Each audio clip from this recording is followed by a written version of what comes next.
In this video, I'm going to show you how to separate first name and last name in the Google Sheet. First, open your Google Sheets document and locate the column that contains the full name. For example, let's assume all your names are in column A. Starting from cell A2, the full names are stored in a single cell, but don't worry, we'll split them into two columns in just a few clicks. Now in the next column, click on cell B2 or any other empty column and type the following formula is equal to split round bracket A2, comma, then add inverted commas and then enter the bracket.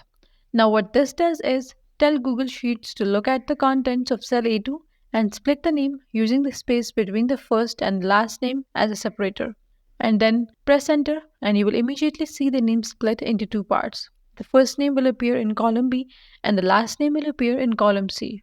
And you might have more than one name to split in this case. Hover over the bottom right corner of the cell where you have entered the formula. A small blue square will appear. Now what you have to do is click and drag it down to apply the formula to the rest of your list. And this will automatically split all the full names into first and last name for each row.